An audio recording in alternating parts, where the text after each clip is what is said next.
Hello दोस्तों, electrical engineering with दीप में आप लोगों का स्वागत है। आज हम जेबी गुप्ता पावर सिस्टम के क्वेश्चन नंबर 250 से स्टार्ट करेंगे। तो चलिए दोस्तों, क्वेश्चन नंबर 250 से स्टार्ट करते हैं। तो power dispatch through in a line can be increase by. Power dispatch through a line can be increase, जो पावर का डिस्पैच है लाइन में वो कैसे इंक्रीज किया जाएगा। तो ऑप्शन ए कह रहा है installing series capacitor, option B installing shunt capacitor, option C installing series reactor, option D installing shunt reactor.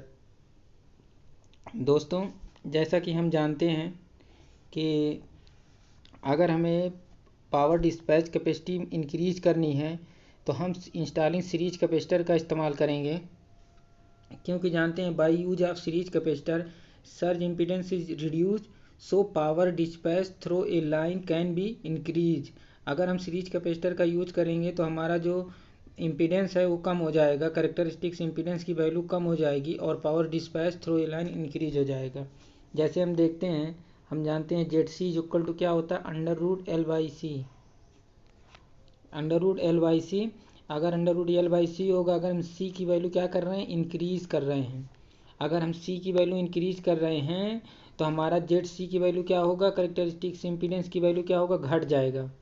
सी बढ़ाएंगे तो क्या होगा, जेड घट जाएगा और पावर ट्रांसफ़र जो power dispatch through a line increase हो जाएगा, क्योंकि जब जेड की वैल्यू कम होगी तो पावर ट्रांसफ़र कैपेसिटी हमारी क्या होगी, पावर ट्रांसफ़र कैपेसिटी बढ़ जाएगी। तो दोस्तों, इसका आंसर होगा इंस्टॉलिंग सीरीज कैपेसिटर। चलते हैं नेक्स्ट क्वेश्चन पे। Question number 251, the power transmitted will be maximum when.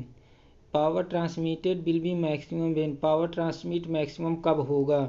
कह रहा पावर ट्रांसमिशन मैक्सिमम होगा जब, व्हेन मतलब जब, line reactance is high. Option A line reactance is high, option B corona losses are minimum, option C sending end voltage is more, option D receiving end voltage is more. दोस्तों, हम जानते हैं हमारा power transfer capacity तभी maximum माना जाएगा जब हमारा रिसीविंग इंड वोल्टेज की वैल्यू ज़्यादा हो। ऑप्शन डी सही है, क्योंकि हम जानते हैं कि हमारा जब सेंडिंग इंड वोल्टेज मान लीजिए हमने 10 वोल्ट दिया, सेंडिंग इंड वोल्टेज हमने 10 वोल्ट दिया, तो हमें रिसीविंग इंड पे अगर 10 वोल्ट मिलेगा तभी हमारी पावर ट्रांसफ़र कैपेसिटी ज़्यादा होगी, अदरवाइज़ कम होगी। अगर यहाँ पे 9 वोल्ट मिल रहा है तो यहाँ पे क्या होगा, पावर ट्रांसफ़र कैपेसिटी क्या हो जाएगा, कम हो जाएगा। तो इसलिए हम क्या कहते हैं कि receiving end voltage is more. तो ऑप्शन डी इज़ राइट। बात करते हैं नेक्स्ट क्वेश्चन की, क्वेश्चन नंबर 252 की। For constant voltage transmission the voltage drop along the line maintain constant by installing.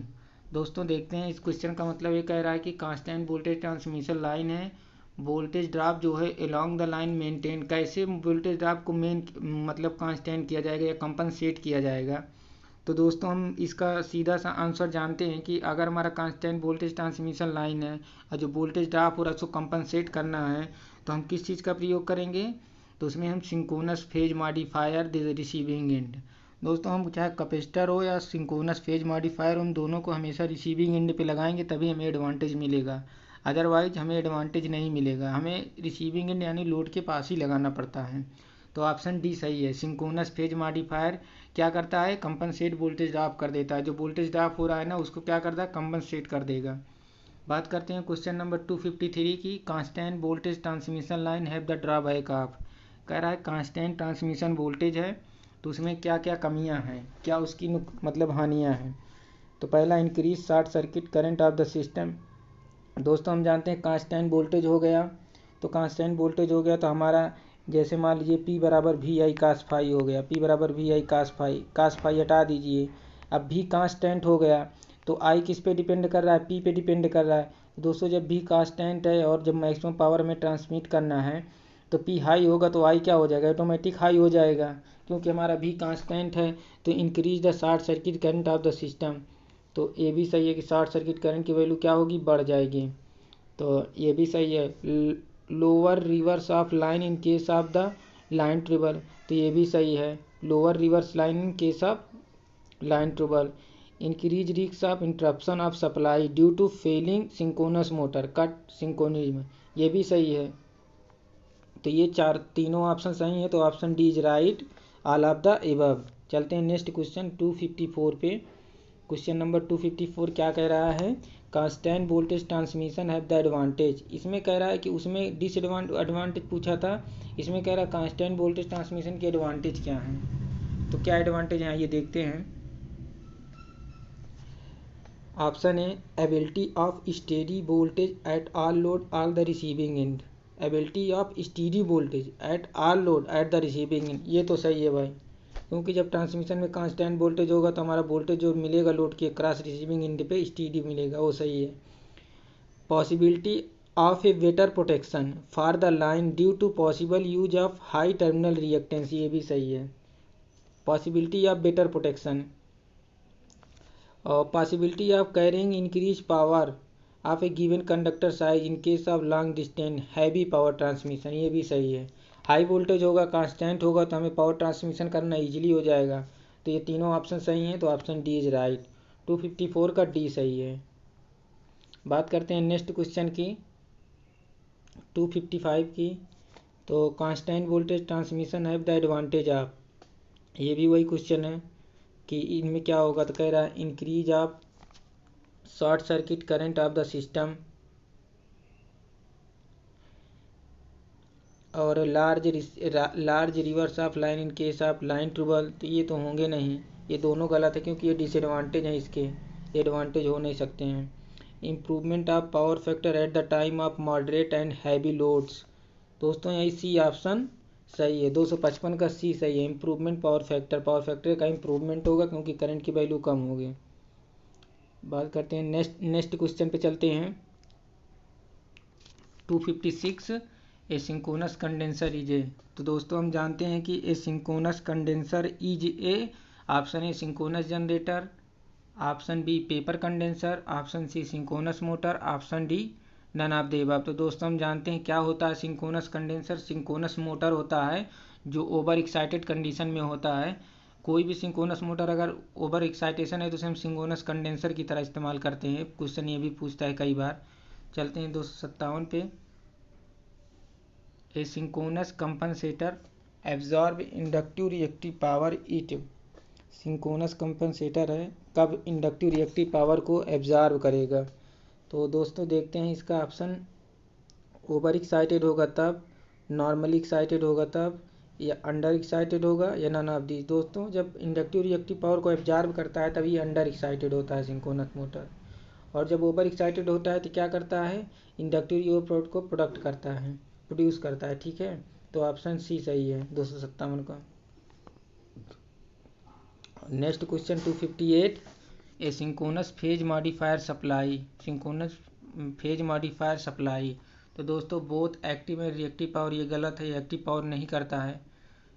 B both lagging and leading reactive power, तो ये सही है बी, क्योंकि ये लैगिंग और लीडिंग दोनों रिएक्टिव पावर को फ्लो करता है, सप्लाई करता है।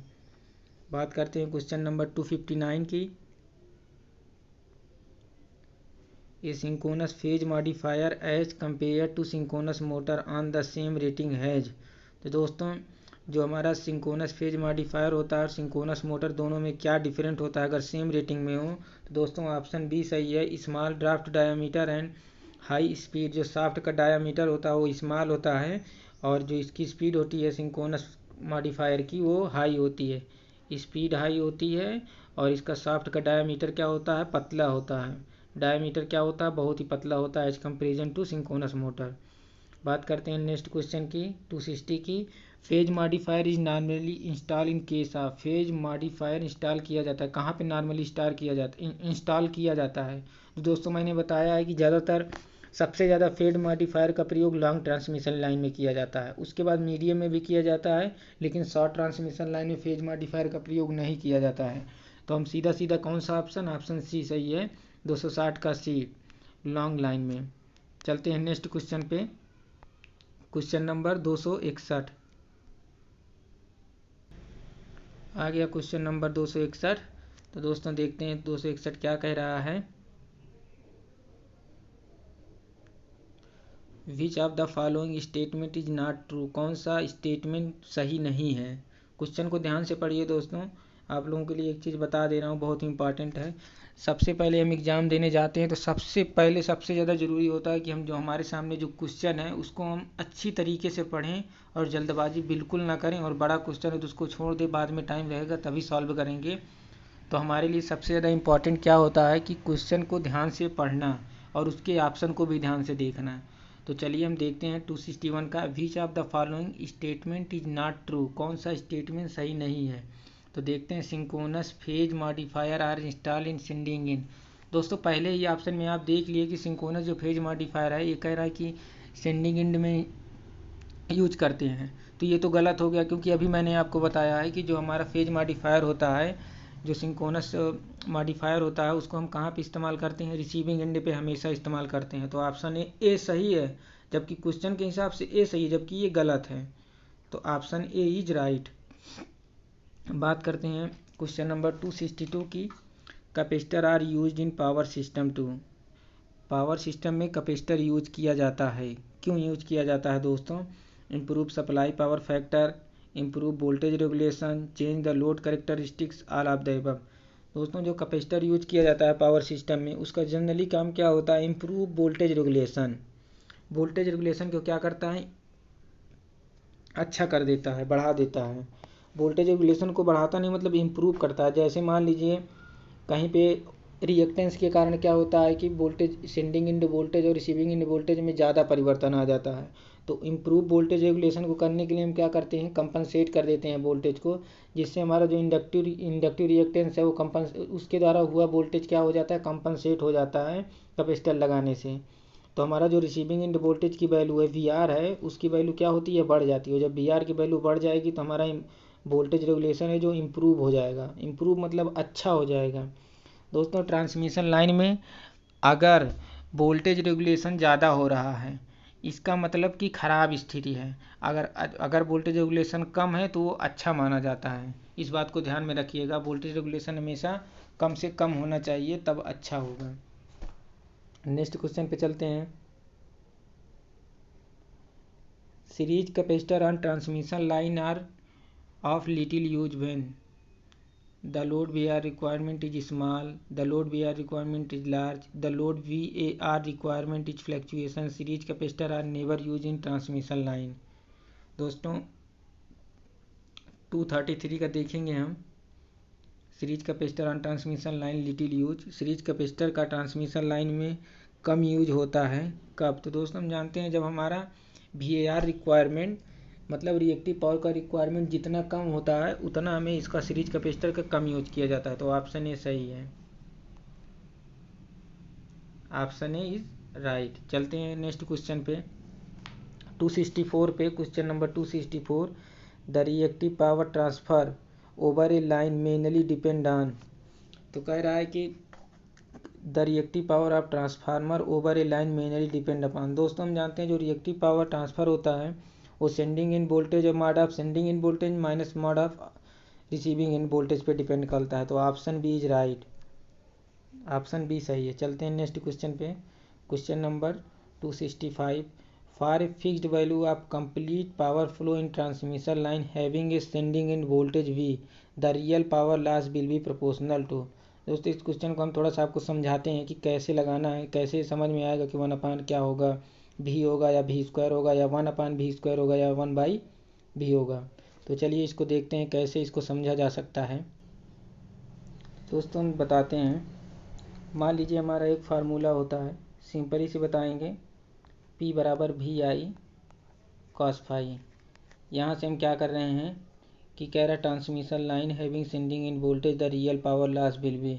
तो हम I की वैल्यू फाइंड करते हैं, क्योंकि रियल पावर लॉस पूछ रहा है, I² R पूछ रहा है। तो हम I बराबर क्या लिखेंगे, P/V cos फाई।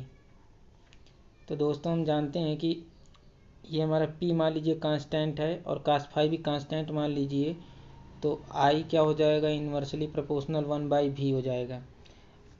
दोस्तों इसको देखेंगे, I क्या हो जा रहा है, इन्वर्सली प्रोपोर्शनल 1/v। तो दोस्तों P बराबर हम जानते हैं जो रियल पावर लॉस होता है आई स्क्वायर आर होता है, आई स्क्वायर आर। तो हम आई स्क्वायर आर की जगह पे हम आई के स्क्वायर की जगह पे क्या रख देंगे 1/v। तो यहाँ पे क्या कर देंगे 1/v, आई का स्क्वायर है तो इसका क्या हो जाएगा स्क्वायर हो जाएगा और यहाँ पे आर हो जाएगा। तो दोस्तों हम जानते हैं क्या होता है, अगर हम P पावर लॉस देखेंगे तो 1 प्रोपोर्शनल क्या हो जा रहा है 1/v² हो जा रहा है। तो हम समझ गए होंगे, इससे आप समझ गए होंगे कि कैसे हमारा v² हो रहा है। तो इसका आंसर क्या हो जाएगा P 1/v²। ऑप्शन सी सही है दोस्तों। चलते हैं नेक्स्ट क्वेश्चन पे। Consider the model show in figure of transmission line with series capacitor at mid point the maximum voltage on the line is at the location. तो कह रहा है दोस्तों कि इसमें फिगर ट्रांसमिशन लाइन का दिखाया गया है, सीरीज कैपेसिटर भी लगाया गया है मिड पॉइंट पे, तो द मैक्सिमम वोल्टेज कहाँ पे होगा। दोस्तों फिगर देख रहे हैं आप, ये हमारा फिगर दिखाया गया है, ये फिगर दिखाया गया है। इसमें हमारा एक पॉइंट ये दिया है, एक पॉइंट ये P दिया है, एक P3 पॉइंट दिया है और ये हमारा P4 पॉइंट है। और कह रहा है यहाँ पे हम कैपेसिटर मिड में लगा दे रहे हैं। जब मिड में कैपेसिटर लगा दे रहे हैं तो कहाँ पे वोल्टेज सबसे ज़्यादा मिलेगा। तो दोस्तों हम जानते हैं कि जहाँ पे हमारा कैपेसिटर लगता है वहाँ पे क्या होता है, वोल्टेज को इम्प्रूवमेंट करने के लिए, वोल्टेज रेगुलेशन को कम करने के लिए, वोल्टेज रेगुलेशन को इम्प्रूव करने के लिए हम कैपेसिटर का इस्तेमाल करते हैं। तो P3 पे सबसे ज़्यादा होगा वोल्टेज क्योंकि कैपेसिटर यहीं पे लगा हुआ है। तो option C is right P3। इसको एक बार और आप देखना चाहें समझने के लिए समझ सकते हैं। सबसे पहले इसमें पूछ रहा है कि मिड पॉइंट पे अगर कैपेसिटर लगा देते हैं इस सर्किट में तो वोल्टेज कहाँ पे मैक्सिमम प्राप्त होगा। तो दोस्तों हम जानते हैं कैपेसिटर को कहाँ पे लगाते हैं, हमेशा रिसीविंग एंड पे लगाते हैं। तो रिसीविंग एंड हमारा पावर क्या है 3 है, तो P3 पे हमारा वोल्टेज क्या होगा मैक्सिमम हो जाएगा। P3 is right. चलते हैं नेक्स्ट क्वेश्चन पे। दोस्तों ये न्यूमेरिकल है, इसको हम अगली वीडियो में सॉल्व करेंगे। Question number 268, for a fixed receiving end and sending end voltage in A transmission system what is the locus of the constant power. दोस्तों हम जानते हैं कि इसका लोकस क्या होता है, एक सर्कल होता है। लोकस इसका एक सर्कल होता है। इसको हम आपको समझाएंगे जब स्विच गियर पढ़ाएंगे, स्विच गियर के सॉल्व कराएंगे तो उसमें आपको अच्छे से समझ में आ जाएगा कि सर्कल कैसे होता है। नेक्स्ट क्वेश्चन की बात करते हैं, तो ये न्यूमेरिकल है। चलते हैं नेक्स्ट क्वेश्चन पे। Transmission power bye AC cable is impossible beyond, transmission of power bye AC cable is impossible beyond 35 to 45 kilometre, 500 kilometre, 300 kilometre. दोस्तों हम जानते हैं कि 35 से 40 किलोमीटर होता है, लेकिन यहाँ पे दिया है 35 से 45 किलोमीटर। 270 का ये सही होगा, 35 से 45 किलोमीटर। चलिए दोस्तों ये वीडियो अगर आप देख रहे हैं तो इसको लाइक ज़रूर करिएगा, सब्सक्राइब करिएगा और शेयर ज़रूर करिएगा दोस्तों, जिससे हम और ज़्यादा वीडियो डालें। अगर आप और भी वीडियो जानना चाहते हैं तो कमेंट में ज़रूर बताएं। तब तक के लिए धन्यवाद।